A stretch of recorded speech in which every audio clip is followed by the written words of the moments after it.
C'est déjà la troisième et dernière partie de notre local génial du jour et je suis ravi d'accueillir en plateau Monsieur Aymeric Rouillac. Bonjour Aymeric. Bonne année Lucas. Bonne année Aymeric.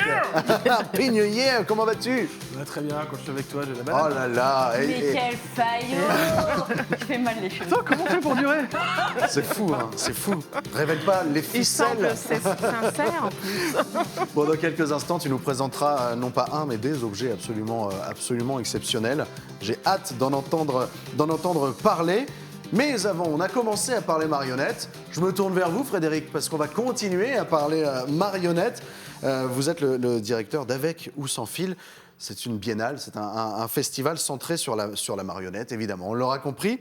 On peut dire que sur cette période, la période du festival, le Vendômois et plus largement le centre Val-de-Loire deviennent la capitale quasi mondiale de la marionnette. J'irai pas jusque-là, j'irai pas jusqu'à mondial quand même. Néanmoins, on est déjà à Vendôme et pas mal marqué puisqu'on est depuis quelques mois Centre national de la marionnette, donc l'hectare, territoire vendômois, et on porte effectivement depuis maintenant, ça va être la 6e édition, cette biennale avec ou sans fil qui pollinise toute la région Centre-Val-de-Loire, parce qu'on a 17 partenaires, ça va de Bourges à Chartres, en passant par Tours, ici, un petit peu partout, pour présenter un petit peu un panorama de la création marionnettique contemporaine en France et à l'international, puisqu'on a des équipes qui viennent du Chili, de Slovénie, de Belgique, de Suisse, enfin un petit peu partout. Vous voyez, capitale mondiale. Ouais. Mais il y en a une capitale mondiale, c'est quand même Charleville-Mézières. Effectivement. Alors, parlons plus précisément de l'objet marionnette. On connaît les ventriloques, on connaît Pinocchio, c'est pas que ça. Oh là, diable non. Diable non. D'abord, la marionnette, c'est pas fait pour les enfants. Au départ, bien God Chronique en est très bien parlé, c'est l'art de l'impertinence, c'est l'art de l'insolence, c'est l'art de la digression.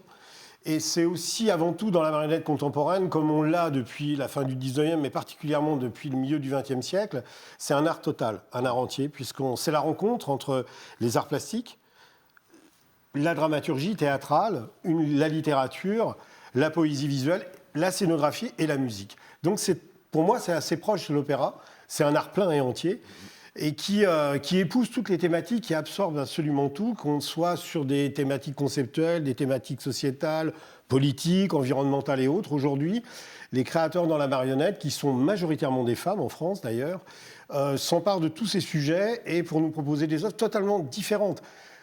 Quand on a trouvé le nom de cette biennale, avec ou sans fil, c'est parce que dans la marionnette, vous avez parlé tout à l'heure de du ballet, qui est de la marionnette à sac, des petits sacs. On a aussi la marionnette à fil traditionnelle. Mais on a une multiplicité de techniques marionnettiques très impressionnantes en France. Et c'est un art en plein développement et surtout en pointe. C'est pour ça que le ministère de la Culture, d'ailleurs, a créé 6 centres nationaux de la marionnette au mois de novembre, dont Vendôme. Et on a cette chance en région Centre-Val-de-Loire d'avoir ce label d'État. C'est une vraie fierté. Je vous propose de regarder un extrait de spectacle eh bien, pour montrer les diverses formes que peut prendre la marionnette et on en parle juste après. À la maison, mon père me racontait toujours une histoire. C'est l'histoire de Sinbad. Un homme parti de chez lui en quête d'aventure et de fortune. Il fera 7 voyages. Et moi aussi, je veux faire ça. Lui ne voulait pas. Pourquoi il l'a fait alors? Il fallait bien.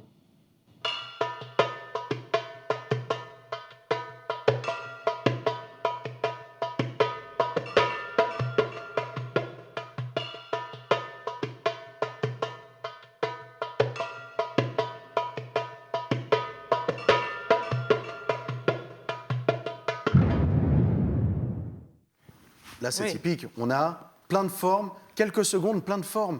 Oui, vous voyez, là, pour raconter l'histoire d'un petit enfant pachtoun qui part d'Afghanistan pour arriver à Londres, voir son frère, le paradis, bon, ça va être une tragédie, pas un spectacle pour le jeune public.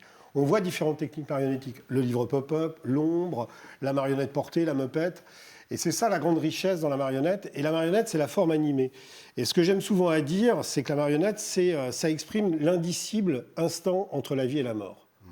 C'est-à-dire, vous prenez un objet, quel qu'il soit, il est là, il est statique, il représente la mort, la main de l'homme va y toucher, on va se mettre à l'animer, et par convention partagée, d'un seul coup, on va voir un personnage apparaître. Et ça, c'est un mystère qui est en permanence renouvelé. C'est l'art du mystère, c'est l'art du merveilleux, c'est l'art de la poésie pleine et entière. Et c'est surtout toutes les dimensions de spectacle. Par exemple, la Biennale va ouvrir avec un spectacle qui s'appelle Dimanche, qui n'est pas un dimanche, qui sera présenté un jeudi et un bien le vendredi. préciser. Où on voit sur grand plateau, c'est un spectacle qui est fait pour 500 spectateurs. La marionnette, c'est absolument. Maintenant, on est là-dessus, bien évidemment, c'est une compagnie belge, où on va voir un couple qui essaie de passer un dimanche normal, alors que la Terre est en train de s'écrouler, il y a le collapsing écologique, et on voit une expédition animalière qui va dans l'Antarctique pour observer les animaux. Sur scène, on va passer du quotidien de la boîte de cornflakes, ça n'arrive pas à se mettre parce qu'il y a une tempête, à un ours polaire sur son iceberg. Ça associe un théâtre d'images, un théâtre d'art plastique, un théâtre de forme. Et toutes les poésies y sont. Et alors tout le monde s'y retrouve pas toujours, puisque suivant les thématiques, on a Battre encore qui parle de la violence faite aux femmes. Et puis on aura aussi un temps très fort les 4 et 5 février, 2 jours à Vendôme, uniquement des spectacles destinés aux familles. Alors là, un peu dans la veine de votre chronique. Là, très ouvert aux familles, avec un spectacle interactif qui s'appelle Millefeuille. Plein d'installations, tout est dans le noir, vous avez une lampe de poche, vous vous promenez et vous construisez votre histoire avec des ombres que vous choisissez vous-même. Et puis, un tout petit spectacle de 20 minutes pour 15 personnes qui vous refait la mission Apollo 11. Vous vous souvenez, les premiers sur la Lune, qui vous refait ça uniquement avec des objets. Théâtre d'objets, théâtre d'images, il y a des tas de choses. On termine par un magnifique bal marionnettique avec un vestiaire de marionnettes, puisqu'on appelle les dieux de ressources marionnettes des vestiaires.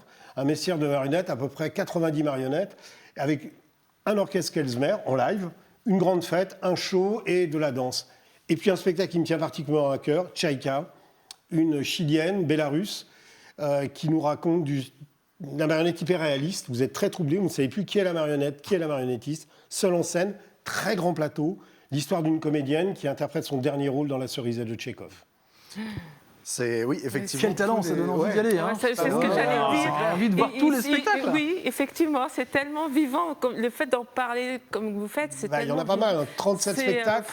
Ça donne vraiment envie. 100 représentations en région centre, 37 spectacles, un épicentre à Vendôme, 17 partenaires. Oui, la marionnette contemporaine, c'est quelque chose de puissant, c'est quelque chose qui va emprunter les arts. Et cette reconnaissance du ministère de la Culture, moi j'y ai travaillé activement personnellement depuis 12 ans à la création de ce label d'État, c'est quelque chose. On a maintenant en France des centres nationaux de la marionnette. Il faut savoir que pour ça, au regard du monde et de ce que c'est encore une exception culturelle française. Eh bien, merci beaucoup, Frédéric.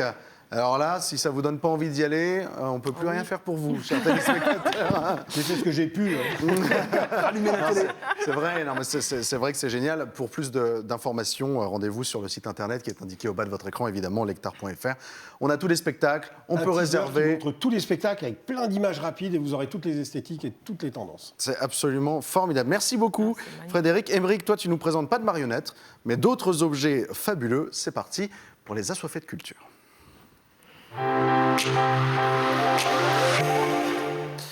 Alors tu viens avec ce que tu as appelé des trésors de l'édition. Des trésors de l'édition que m'ont confié un collectionneur de livres. Collectionneur de livres, on l'appelle le bibliophile de Vierzon, qui nous a confié toute sa bibliothèque. On organise une vente samedi prochain, on l'appelle Fabulae, cette vente. Pourquoi ? Parce qu'il y a des fables. Des fables de La Fontaine, de tous les fabulistes de cette époque. Et si on parle de trésors de l'émission, Lucas, c'est parce qu'il y a ce qu'on appelle des éditions originales de La Fontaine, de Molière et de bien d'autres encore. Qu'est-ce que ça veut dire, des éditions originales ? Eh bien, l'édition originale, mon cher Lucas, c'est la première fois qu'un livre est publié et rendu au public. C'est-à-dire que tu rentres directement, sans écran, dans le grand siècle, dans le siècle des Lumières. Tout de suite, tu as la pensée de l'auteur à l'état zéro. Et je suis venu avec une petite surprise qui n'est pas sur les fiches que je t'ai préparées. Non. Tu vois, ici, c'est 2 ouvrages qui sont pour nos téléspectateurs. Il y en a un, c'est écrit « Manuscrit, histoire amoureuse des Gaules ». Et là, on a un tout petit bouquin. Et si on ouvre à l'intérieur, eh bien, c'est exactement le même ouvrage. Pourquoi ? Parce que avant de pouvoir publier un livre, il y a certains livres qui ne passent pas l'histoire de la censure. Ici, ce livre a été écrit par Bussy-Rabutin, à travers l'histoire amoureuse de France. En fait, ce sont tous les amours de Louis XIV, avec Madame de la Vallière, avec les uns, avec les autres, si bien que c'est un ouvrage qui est clandestin, qu'on recopie à la main pour le faire passer sous le manteau, pour dénoncer ce qui se passe à Versailles. Et le jour où l'auteur, l'infâme, parle des femmes et imprime à Liège, bien sûr que ce n'est pas à Liège cette histoire amoureuse des Gaules, eh bien il récolte 1 an de Bastille et 17 ans d'exil, C'est te dire si ce petit livre du règne de Louis XIV est précieux, puisqu'un homme a été prêt à tout donner pour lui. Donc les bibliophiles sont absolument émerveillés par ces ouvrages en édition originale, et puis les investisseurs savent que ce qui est rare est cher, qu'une édition qui correspond à la première édition, on n'en a pas imprimé beaucoup, parce qu'on ne savait pas si le livre allait fonctionner ou pas fonctionner, et donc sont prêts à se dire diversifions nos noisettes, ne mettons pas tous les œufs dans le même panier. Alors tu as apporté beaucoup de choses, je crois que tu es venu avec une édition de Molière. De Molière, avec un ouvrage de Molière tout petit. Bah oui, c'est ça qui me surprend. C'est pas forcément celui que vous connaissez. Alors, il est tout petit, il est ce qu'on appelle au format in-12. C'est le format livre de poche. C'est-à-dire que sur la grande feuille in plano qu'on imprime, des pages, on va la plier de telle manière à avoir 12 feuilles, 24 pages. Et c'est un livre qui s'appelle Georges Dandin. Vous connaissez Georges Dandin ? Ah oui, je l'ai étudié au collège. Le mari confondu. L'histoire d'un riche paysan qui a de la galette, du bien, qui veut s'anoblir et donc qui va épouser une aristocrate. Mais elle l'a épousé pour son argent. Elle le méprise, si bien qu'à la fin, il est malheureux. Et qu'est-ce qu'il fait ? Tu te souviens de la fin ? Quand tu l'as étudié au collège ? Moi, je me souviens d'une chose, c'est revenons à nos moutons. Revenons à C'est nos moutons. tout ce que je peux te dire sur ce livre. Je peux rien Georges dire Dandin. d'autre. Bien à la fin, il se suicide, c'est dramatique. Ah, je le quitte maintenant et je n'y vois plus de remède. Lorsqu'on a, comme moi, épousé une méchante femme, le meilleur parti qu'on puisse prendre, c'est de s'aller jeter dans l'eau la tête la première. Alors, Georges Dandin s'est joué à Versailles en 1668 pour célébrer la paix d'Aix-la-Chapelle.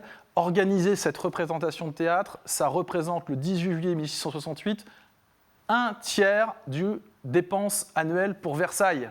Ah oui. C'est te dire si le théâtre a un coût important dont nous parlera notre ami marionnettiste. C'est déjà presque un service public à Versailles, le théâtre. Et on se retrouve ici avec l'édition de 1669, la première édition de la première année.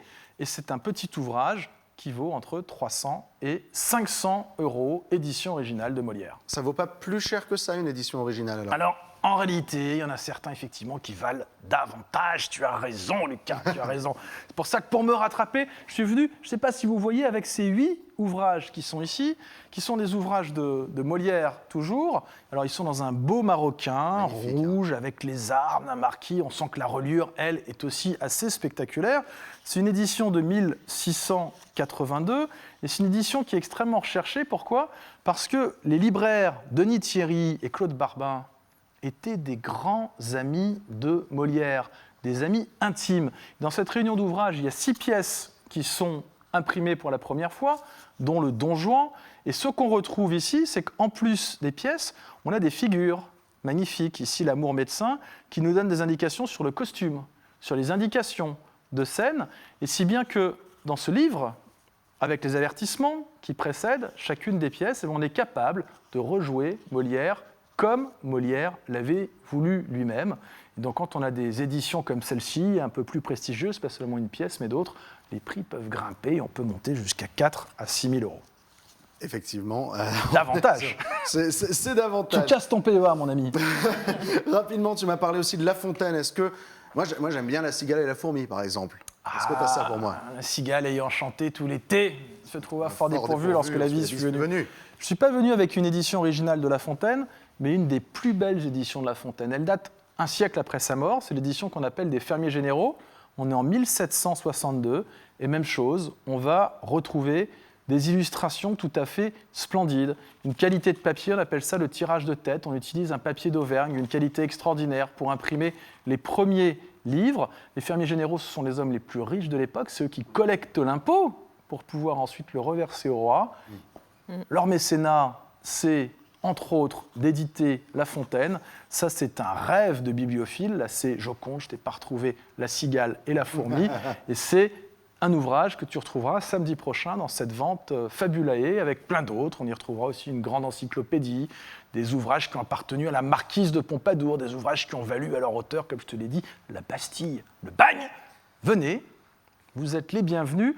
Vendredi après-midi, Jean-Paul Vessière, qui est un expert merveilleux, un libraire fantastique, va proposer une conférence, vagabondage littéraire dans cette bibliothèque. La vente a lieu samedi. Venez pour le plaisir des yeux, le plaisir de la lecture et de découvrir tous ces objets. Un rendez-vous de passionnés. Merci beaucoup, Émeric. 14 janvier. Et pour plus d'informations, rendez-vous sur rouillac.com, évidemment. C'est absolument fabuleux. Tu veux pas les laisser dans la bibliothèque quand même? Moi, je pense qu'il est... Ce serait pas mal. Écoute, ce serait petit bien. livre de poche là, hein, Georges Dandin. Allez, je garde. Revenons à nos moutons. Allez, merci. Rendez-vous sur rouillac.com pour plus d'informations. Merci à toutes et à tous, ainsi qu'aux personnes qui nous ont aidés à préparer cette émission. Une émission qui touche à sa fin. Merci à vous, chers téléspectateurs, de nous avoir suivis. Un soir de plus, Local Génial revient dès demain en direct à partir de 17h45. D'ici là, passez une excellente soirée sur TV Tour Val de Loire. Ciao.